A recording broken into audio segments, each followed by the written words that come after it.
और समझ लेना, जब सूर्य छुपने जा रहा हो, सूर्य छुप रहे हों, उस समय कोई भी काम किया जाता है वो बड़ा शुभ माना जाता है। उसे गौरज मुहूर्त भी कहते हैं।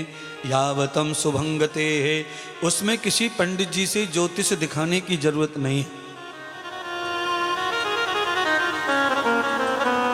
जिस समय गाय का दूध निकल रहा हो, बछड़ा चाट रहा हो, वो समय शुद्ध हो जाता है, सारे ग्रह नक्षत्र पवित्र हो जाते हैं कुछ टाइम के लिए। उस समय बिना ज्योतिष के भी हम कोई भी कर्म करेंगे उसका करोड़ों गुना फल प्राप्त होता है।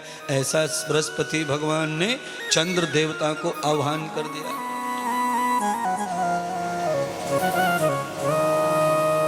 आपको मालूम होना चाहिए, पुराने जमाने में बारात जो है ना, गौरज मुहूर्त में लड़की के घर पहुंचती थी शाम के समय। सूरज जब डूबता था, सूरज छुपने से पहले बारात को आना ही आना है हर हाल में। ये मुहूर्त है, आगमन है, लक्ष्मी पाने का मुहूर्त है। ये लक्ष्मी माने पत्नी, शक्ति पाने का मुहूर्त है। इसीलिए सब काल आपके लिए घातक हो सकते हैं, पर संध्या काल हमेशा पवित्र और शुभ होता है।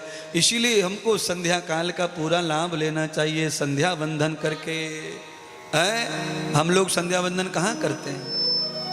कहाँ ऐसी बुद्धि है?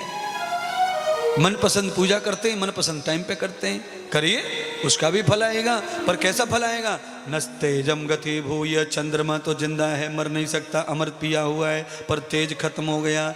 जिनके पूजा पाठ में टाइम टेबल विधि विधान नहीं है, उनका पूजा पाठ निस्तेज रहता है। जिंदा तो रहता है पर उसमें तेज आता। हाँ, आपके पूजा पाठ में तेज नहीं है ना। घर घर में पूजा हो रही है, सब घर में पूजा करते हैं, सारी दुनिया पूजा करती है, पर तेज नहीं है। मक्खी भिनक रही है मंदिर में,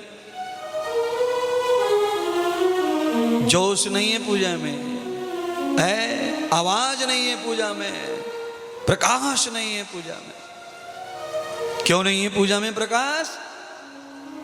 है कई महिलाएं तो बुझे हुए दिए को भी कई बार जला लेती हैं। महाराज, दिए को सुबह बुझ गया तो कोई बात नहीं है, आधी बाती पड़ी है, थोड़ा सा तेल पड़े हुए, भाई में माचिस दिखाई दी, ले वो हनुमान, ले वो दुर्गा, ले वो काली, ले वो भलानी, ले वो ढिकानी।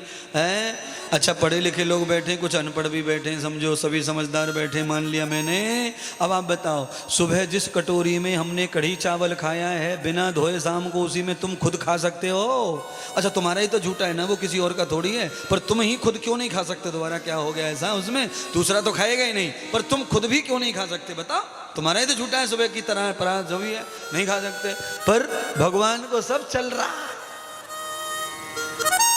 है। सुनो ना, ये बुढ़िया ना, ये उंगली को सुसरी को दीवले में भी करे बगैर नहीं मानती हैं बुढ़िया।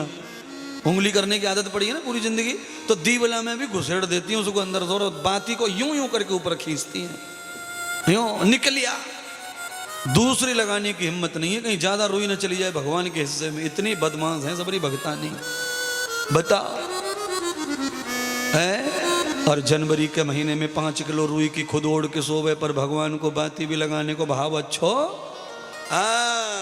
फूल फूल और दिया ये ताजा भगवान पे चढ़ने चाहिए। रोली कंकु चावल बासो चल जाएगा, कोई बात ना है, पर फूल और चावल ये सब ताजे ताजे करो। दिया ताजा होवे, फूल ताजा होवे, बस भगवान उतने में प्रसन्न हो जाए।